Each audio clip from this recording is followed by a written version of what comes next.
అండి ఇవాళ మార్నింగ్ నుంచి వీడియో పెట్టడమే కుదరలేదు. మా వాడి స్కూల్ పని మీద తిరుగుతున్నాం అనమాట. అసలు ఉదయం నుంచి తిరగడమే సరిపోతుంది. సాయంత్రం అయిపోతుంది ఇంటికి వచ్చేటప్పటికి. మళ్ళీ రీఓపెనింగ్ అయిపోతాయి కదా స్కూళ్ళు, ముందుగానే చూసుకోవాలి కదా అని చెప్పి వెళ్తున్నాం అనమాట.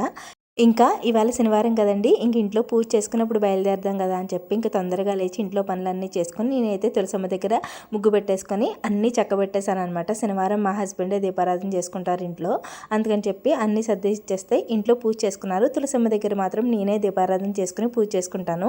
ఇంకా ఇంట్లో పూజ అయిపోయిన తర్వాత మా ఆయన అయితే ప్రతి శనివారం ఆంజనేయ స్వామి గుడికి వెళ్ళడం అలవాటు అనమాట. ఆయన అయితే వెళ్ళొచ్చేలోపు టిఫిన్ వేసేసాను. ఇంక టిఫిన్ తినేసి త్వరగా బయలుదేరిపోయామన్నమాట. ఫస్ట్ అయితే మా అత్తయ్య వాళ్ళ ఇంటికి వెళ్తున్నాము. మా మావయ్య గారిని తీసుకుని వెళ్దాం కదా అని చెప్పి వెళ్తున్నాం అనమాట. ఇంకా ఇంట్లో కొన్ని మల్లెపూలు ఉన్నాయి, కట్టుకుందాం అంటే టైం లేదు, అందుకని చెప్పి కారులో కూర్చొని కట్టుకుంటుంటే మా వాడు వీడియో తీస్తున్నాడు నవ్వుతూ. ఇంకా ఇక్కడ ఇంతకు ఏడుస్తుంది రెక్కడు అని అడుగుతారు. మా వాడు విసిగిస్తున్నాడు, అందుకని ఏడుస్తుంది అనమాట.